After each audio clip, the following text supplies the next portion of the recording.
Night. Royal Lodge.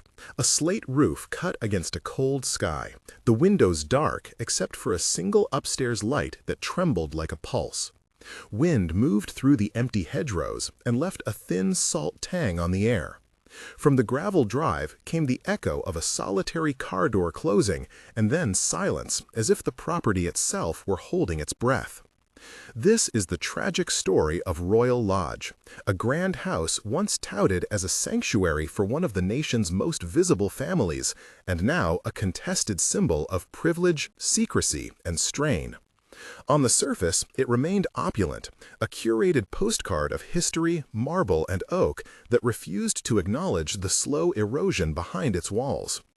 Inside, there were contracts that read like promises written in invisible ink, bills that multiplied in plain sight, and a roster of agreements whose fine print had become the core of a public argument.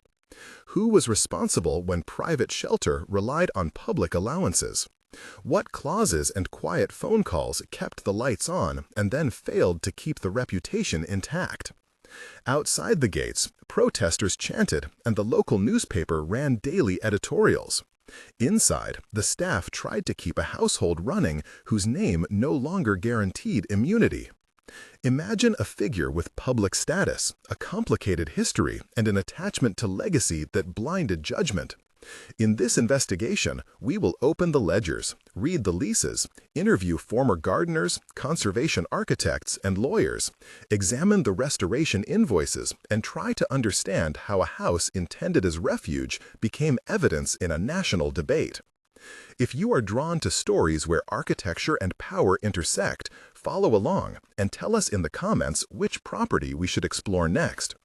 Royal Lodge was conceived in a different century as a weekend retreat for a man with an appetite for privacy and an eye for English landscape.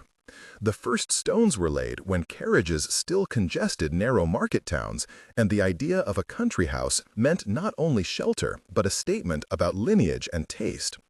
Its initial blueprint was modest by later standards, a three-bay facade, a central hallway with plaster cornices, and a walled kitchen garden that produced peaches for intimate summer dinners. Over time, heirs added wings, then pavilions, then a folly or two to amuse visiting children. Official records from the county archives indicated dates of extension in 1823, 1876, and later renovations in 1911, attributed to a fashionable architect whose name still drew respectful citations in local histories. The house stored a series of personal objects, a carved cradle from the 1830s, a faded portrait with a cracked varnish, a brass key stamped with the family initials. Those artifacts gave the house more than material value. They made it into a repository of memory, a physical continuity between generations. Yet, even in the house's earliest days, there were tensions between the cost of keeping formal gardens and the unpredictable yields of estate income. Ledgers showed lean years following bad harvests, and local letters recorded debates over the morality of owning such a place while villagers went without. The paradox of Royal Lodge was clear from the start. It offered sanctuary but required resources that sometimes had to be summoned from public or institutional sources. The story of its construction was not merely architectural. It was a lesson in how private splendor and public reliance could entwine. As the house matured into the 19th century and beyond, its character shifted in correspondence with the family's fortunes. New wings expanded entertaining space, and a gamekeeper's lodge was erected near the north wood. The estate added boathouse and glasshouses for orchids, and someone ambitious in the 1880s commissioned a winter drawing room lined with walnut paneling and tall mirrors that reflected candlelight and ambition equally. Each physical alteration gave the house a new vocabulary.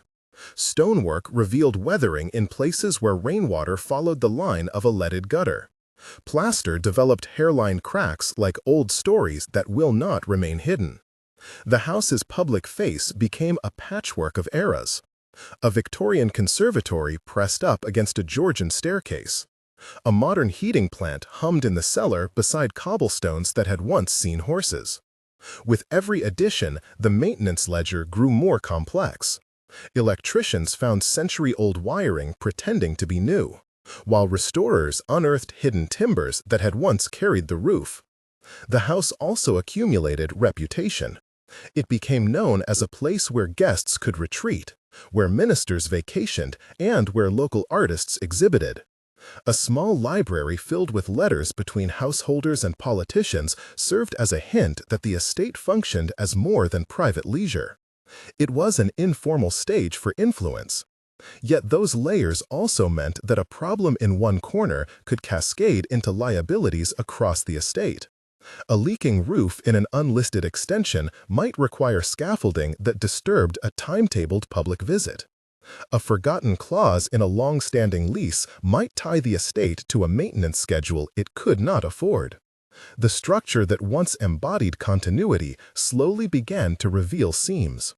The figure who most shaped Royal Lodge in living memory was a matriarch named Lady Eleanor Marlowe, a woman who ran the house with an exacting hand and a private vocabulary of rituals.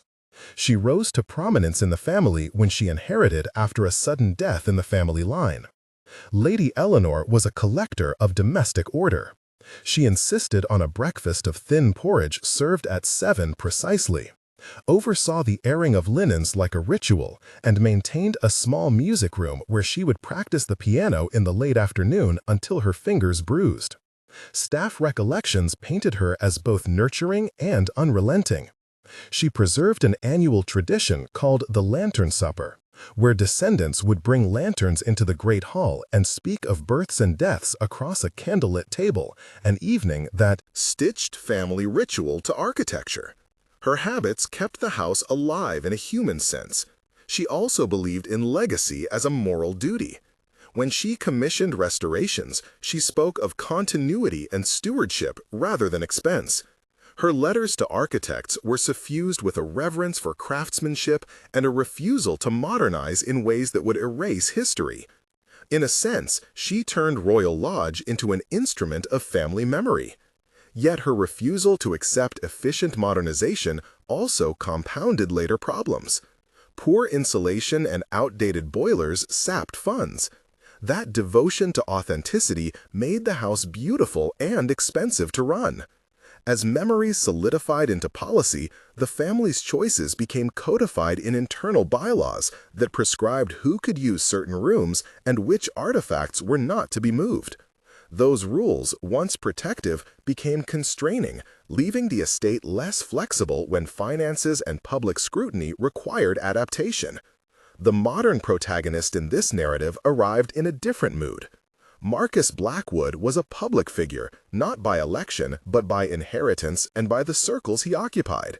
He had been a diplomat in his 30s, a man comfortable in front of cameras and at quiet dinners alike, and had taken residence at Royal Lodge after a formal agreement was reached between him and the Sovereign Lands Authority, who managed several historic properties. His arrival came with expectations: to live up to a line of family duty while also shouldering rising maintenance costs in an era when public patience for privileged consorts was dwindling. The formal lease documented responsibilities in blunt administrative language. It specified that Marcus would occupy the property in exchange for maintaining the gardens, allowing a limited number of public tours, and permitting occasional institutional events. It included a clause about restoration funding that made clear that certain repairs would be covered by sovereign lands only when deemed essential to the property's historic character. Initial investments were modest. Marcus agreed to underwrite some interior restoration and fund upgrades to security. He contracted with Fiona Price, a respected conservation architect, to conform restorations to a tight historical standard. The expectation was a partnership where private resources would supplement institutional stewardship. Instead, small oversights grew. Quotes misaligned with budgets, contractors delayed. An unexpected report from a structural survey found that a historically important timber beam near the main staircase had significant rot. The estimated repair triggered an internal debate about whether to use public or private funds. Marcus had no ready cash for a 6-figure repair, and sovereign lands required proof of need and alternative bids. These procedural hurdles would later be cited as evidence of an opaque system that allowed wealthy occupants to draw on public resources in ways that seemed arbitrary. Life inside Royal Lodge had an almost theatrical rhythm. Mornings smelled of peat and toast, afternoons tasted of cold tea and the dust of old books, evenings carried the low hum of conversation around a fireplace. The staff were a small ecosystem. Marcus relied on an estate manager named Marcus Dale, who kept the accounts and drove between the lodge and the town for supplies. There was Helena Carter, the head gardener, whose hands had dug the flower beds for 30 years and who knew every season by the scent of the soil. Ahmed Khan ran security with a quiet competence and a list of priorities that sometimes conflicted with the household's social calendar. Tom Rivers, a former butler, kept a ceremonial keyring and served as a custodian of memory. Julia Barrett from the local paper visited often with her notebook and a steady eye for small contradictions. Professor Lynn Hargreaves, a heritage historian, was called in to advise on the house's status as a listed property. Each of them had a stake. Dialogues among them tended to be brisk and precise, but carried emotion. In a way, the house sustained relationships. A gardener who knew where the hot water failed. A housekeeper who could hide the irony of an overdraft in the ledger. Yet those alliances also concealed differences. Some staff resented the public attention. Others were suddenly placed in the awkward position of being intermediaries between the occupant and a demanding institution. In late autumn, the first signs of trouble appeared. An anonymous tip reached a national broadcaster mentioning discrepancies in how the property's repair invoices were being presented. A photograph surfaced showing a contractor's vehicle leaving a service gate after a late-night visit. Rumors fed on each other. The house seemed to contain a pressure cooker of small, everyday decisions that had the potential to explode. The erosion of public confidence began with a single viral clip. It was nothing dramatic in itself, just a shaky phone video filmed from a footpath that captured a workman carrying an ornate light fitting into a side entrance late at night. The caption suggested that lavish refurbishments were being performed at public expense, while austerity measures tightened elsewhere. The clip unfolded like a loop. The broadcaster picked it up. Headlines asked hard questions. Commentators demanded to know what the lease allowed and whether payments were appropriate. The institution that managed sovereign lands released a statement that was technical and dry, reiterating policy and promising an audit. That initial attempt at containment did not ease public curiosity. Instead, it magnified the drama. Protesters from a grassroots transparency group gathered at the gates, holding placards and chanting simple phrases about accountability. Radio hosts replayed the clip and speculated about luxury replaced on the public tab. Politicians faced questions in Parliament. The occupant, Marcus Blackwood, attempted a brief on camera where he expressed regret for any misunderstandings and offered to cooperate fully. But the public appetite had already shifted from curiosity to outrage. The one moment intended to humanize him was parsed and turned into further fodder. Social media turned receipts into evidence and opinion into momentum. Within days, the house was less a private property than a public case study. Privilege and governance. The climax came when a formal complaint was lodged, citing breach of terms in the lease and ambiguous use of institutional funds. The case became not only about repair bills, but about transparency, precedent, and the symbolic cost of allowing historic houses to be both private sanctuaries and public responsibilities. The practical decline accelerated quickly after the public revelations. Contractors withdrew pending clearer authorization. Insurers demanded more documentation. A scheduled cultural festival that would have raised funds for conservation was canceled when sponsors feared association with controversy. Daily maintenance slowed. The walled garden, once meticulously tended by Helena and her team, fell into neglect at the edges and began to show a ragged outline where box hedging had been clipped by habit and then forgotten for weeks. The estate manager, Marcus Dale, found himself in a loop of urgent phone calls with solicitors, with the Sovereign Lands legal team, and with the conservation architect. Negotiations about who would cover the timber beam repair reached a stalemate because the lease language was ambiguous on whether the structural integrity of an altered wing counted as core historic fabric. A lawyer named Robert Hale, who specialized in heritage law, was retained to rewrite requests and to press for a review. He prepared a memorandum that was precise and terse. The household cut back on events. Marcus Blackwood moved most personal items to a smaller property in town. Staff hours were reduced, and a few of the younger gardeners sought temporary work elsewhere. The financial picture worsened as unaddressed fixes compounded. The metaphorical title that had once been granted to Royal Lodge, a last refuge, became a burden nobody wanted to claim publicly. In the midst of the fallout, smaller human dramas erupted.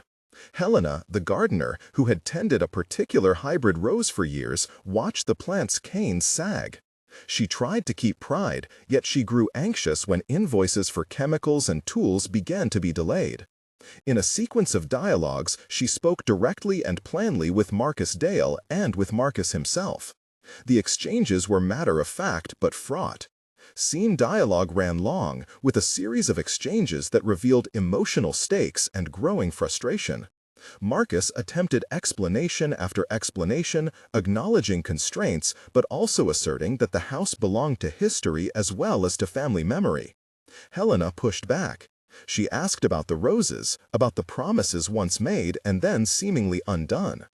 Ahmed Khan warned of security lapses as contractors pulled back, and volunteers, emboldened by protest, gathered at the periphery.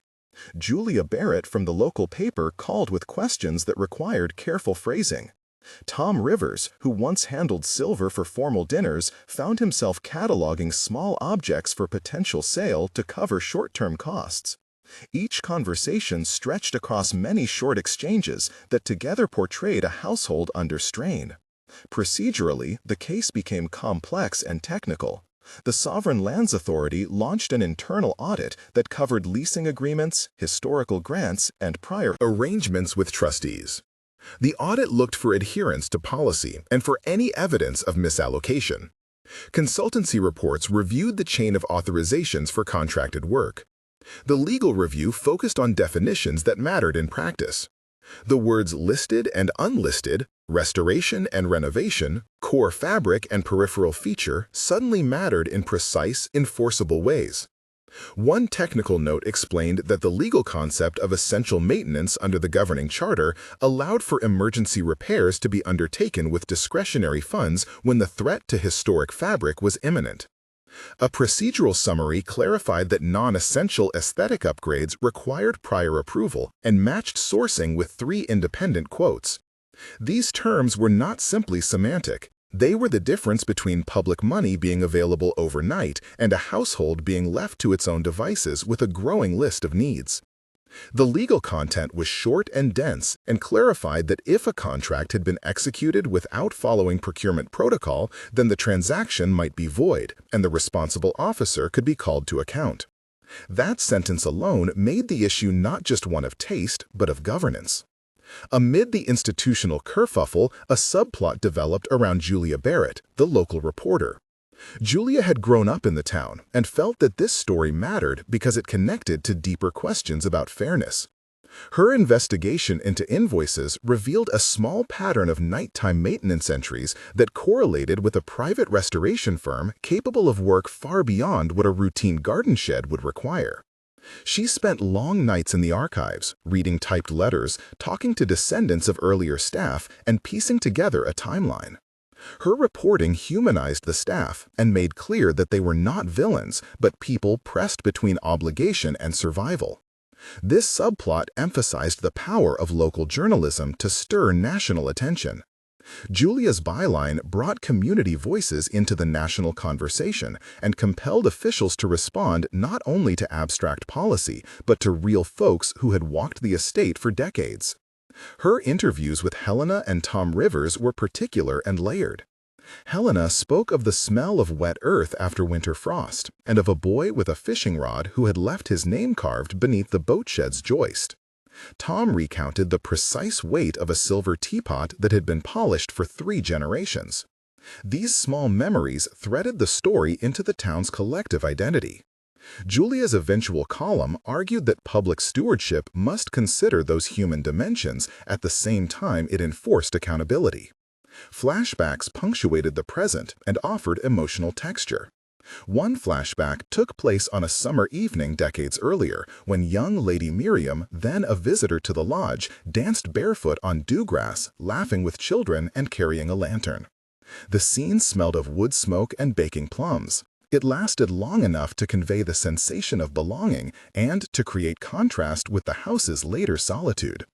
A second flashback caught a secret meeting in the library between a minister and a family patriarch where they negotiated the terms that allowed the house to remain partially under private control while receiving periodic public grants.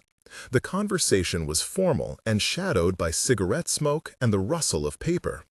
That meeting, revealed through ledger notes and marginalia, hinted at the origins of the lease's ambiguous language. A third flashback showed a winter afternoon when Lady Eleanor insisted on repairing a cracked conservatory pane herself, standing on a ladder with frost on her breath and a stubbornness that bordered on recklessness. That image explained the household's pride in workmanship and its disdain for expedient, cheaper fixes. Each flashback was sensory grounded and served to connect motives across time. Tensions reached a peak when an oversight committee announced a preliminary finding indicating that some procurement procedures had not been followed. Media coverage intensified. Public opinion hardened into a demand for concrete action. Officials in the Sovereign Lands Authority convened emergency meetings. A decision was made to suspend certain allowances until a full review was completed. Marcus Blackwood's public role was curtailed. He was asked to step back from official duties associated with the estate's representative functions until the inquiry concluded. For Marcus, the suspension was a visible and personal blow. In a compact two-paragraph moment of tension, he reflected on memory, duty, and the costs of visibility. He realized that attachment to place could be weaponized against an individual's public life. The staff prepared for worst-case scenarios. Contracts for casual labor were not renewed. The local council debated whether to demand a tighter governance framework for properties that mixed private occupancy and public support. The argument extended beyond Royal Lodge. It became a question about precedent and the thresholds of acceptable use of public resources.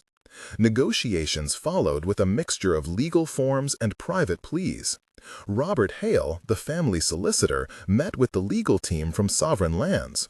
They reviewed procurement records and correspondence. Fiona Price submitted costed conservation plans that showed phased repair schedules prioritized by risk to historical fabric. The suggested phased approach allowed emergency stabilization first and aesthetic work later.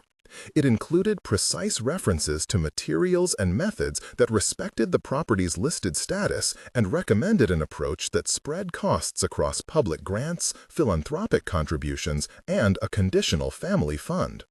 The family proposed to liquidate certain non-essential assets to contribute to the fund, an awkward admission that heritage sometimes required financial sacrifice. But not every family member agreed. A distant cousin, Lord Geoffrey Harrow, resented the sale of a minor heirloom and argued loudly in family emails that the house should not be bartered. Negotiations stretched into weeks. Several offers were tabled and then retracted. At one point, a mediator suggested a partial transfer of responsibilities to a trust that would manage the property and separate private living quarters from public access obligations. That idea appealed to some because it created a firewall between daily life and institutional oversight. Yet it required buy-in from multiple parties, amendments to the lease, and agreement on governance. The mediation reflected how legal and personal realms collided when a house carried symbolic weight. The practical outworkings included detailed restoration schedules, insurance adjustments, and the logistics of moving items deemed at risk. There were technical reports explaining the restoration process.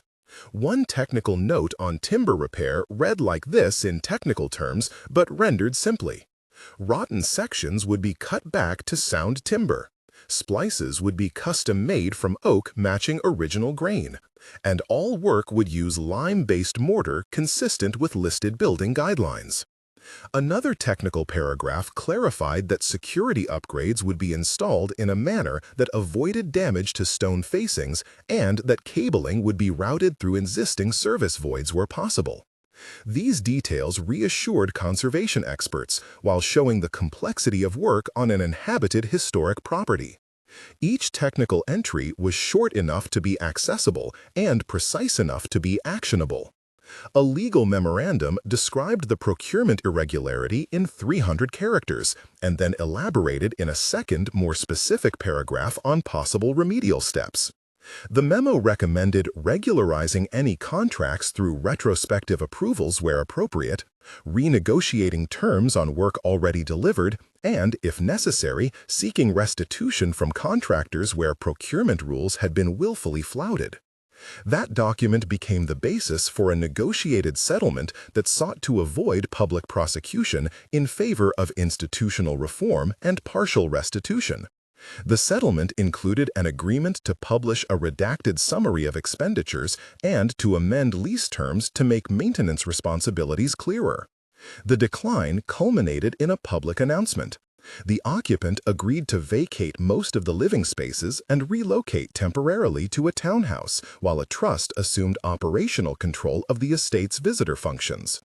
Marcus Blackwood made a brief public statement that mixed contrition and resolve. He promised cooperation with reforms and pledged a personal contribution to the restoration fund. The announcement did not satisfy everyone, but it diffused an immediate escalation. The household was restructured. Some staff were offered roles under the trust, while others accepted redundancy packages. The garden received emergency attention on priority beds, and the timber work began under the watchful eye of Fiona Price and her team. The house would not be fully restored overnight. Instead, its return to stability required layered fixes, new governance, and a redefinition of how heritage and privacy could coexist in a democratic society. Moments of tension throughout these events were intimate and internally wrenching. At one point, Marcus sat alone in the library, the smell of old paper sharp in his nose, and wondered whether legacy was a comfort or a trap. He thought of his grandfather's hushed lectures about duty, and of Lady Eleanor's lantern dinners that had once meant belonging. He felt a practical panic about the mortgage on a separate property and acute embarrassment at seeing his name linked to excess. Another tension unfolded in Helena's stooped shoulders as she watched contractors raise scaffolding around a favorite apple tree. She felt the loss as a private grief and the fear that long-held knowledge about the garden's microclimate would be replaced by an outsider's checklist. These inner conflicts were quiet but potent. They formed the human center of the narrative, even as legal teams and reporters debated public principles. The emotional cost of being in public view proved as dire as the financial one. As the story moved toward resolution, the institution enacted several reforms suggested by the inquiry. A revised lease template clarified the thresholds for public funding and established a transparent procurement schedule. A requirement for 3 competitive bids for any contract above a set amount was codified. The Sovereign Lands Authority established a new oversight committee that included local representation to ensure that staff voices were not lost in the administrative churn. For the occupant, the immediate consequence was loss of some privileges and a recalibration of public role. For the community, it was a test of whether institutions would learn and change. Some critics argued the reforms did not go far enough, insisting on more prescriptive limits. Others praised measured steps that balanced conservation needs with democratic oversight. The debate lingered in local councils and in op-ed pages, but it also led to practical improvements in record-keeping and transparency in how historic properties were managed.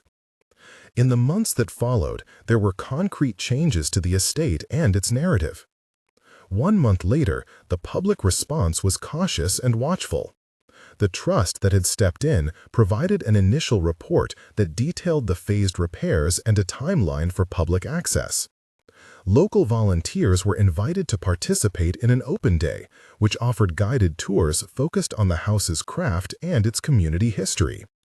Attendance exceeded expectations, and the public mood showed signs of softening. Members of the community who had felt excluded were given a place in the conversation, and some staff regained roles under the trust. Marcus made a short donation to a town fund to support local cultural programs, and his public profile became quieter. He continued to be criticized by some, but also quietly supported by neighbors who had known him for years. Media attention reduced from daily front-page scrutiny to periodic updates as work progressed. 3 months after the initial scandal, the landscape had shifted more materially. The timber beam repair was completed along with a phased restoration of the conservatory fenestration. The restoration invoices were published in a redacted form that satisfied legal confidentiality needs while providing facts that journalists could check. The Oversight Committee released a midterm evaluation recommending additional training for estate managers on procurement processes. A small museum exhibition was organized in the old dairy to display documents and household objects and to explain the complexities of maintaining listed buildings. The public conversation matured into a more nuanced discussion about heritage and social responsibility. Educational programs began to attract school tours, and the local paper ran a series focused on the careers of staff like Helena and Tom, showing the human side of preservation work. Those pieces shifted the narrative from scandal back toward stewardship and community participation. 6 months on, the picture had stabilized substantially. The trust assumed formal management of the visitor functions and allocated a portion of ticket revenues to ongoing conservation. The household's private quarters were reduced and rented to an unrelated occupant under strict terms that separated personal use from public obligations. A formal review recommended that the revised lease language be used as a model for similar arrangements elsewhere. Legal reforms were proposed in local government to tighten reporting requirements and to create a small emergency fund for heritage properties facing sudden critical repairs. For Marcus, the personal toll was still visible. He had stepped away from some public roles and was working to restore his reputation through quiet philanthropy and cooperation with community initiatives. For the staff who remained, the day-to-day rhythm resumed with a cautious optimism. The garden regained its edge, and the rose Helena had worried about produced a single perfect blossom that summer. The house retained a slightly altered face, one that reflected a history marred by missteps but also corrected by civic attention. Conclusions coalesced into a set of lessons. The case demonstrated that historic houses could not exist in a legal or ethical vacuum, and that the intersection of private occupancy and public support required clear, prospective rules rather than ad hoc remedies. It showed the value of local journalism and the resilience of staff who sustained the place through lean months. It revealed how symbolic power could transform a private mismanagement issue into a question of national trust. The narrative did not end with a single victory. Some critics remained unconvinced. Some family members haggled over the sale of minor items to fund repairs. But several positive outcomes were tangible. Contracts were rewritten to include transparent procurement, community representation and oversight, added a democratic element to heritage management and restoration work, continued with improved accountability. The house had been both a refuge and a test. It would stand, perhaps slightly altered in public esteem, but now with clearer rules about how privileges translated into responsibilities. If this story stirred you, tell us which element surprised you most. Was it the legal fine print, the human toll on household staff, or the way a single video could catalyze national scrutiny? Start your comment with "surprised by" and name the part that moved you. Your suggestions will help shape future investigations into other houses where architecture and power meet. If you want deeper dives, subscribe for detailed documents and extended interviews. For now, this is Royal Lodge as a cautionary parable, an elegant house whose walls held memory and whose costs required communal courage to address. The final image that lingers is of the house. At dusk, windows glowing with careful, modest light, a place no longer shielded from public view, but reoriented toward a shared stewardship that might, in time, preserve both fabric and trust.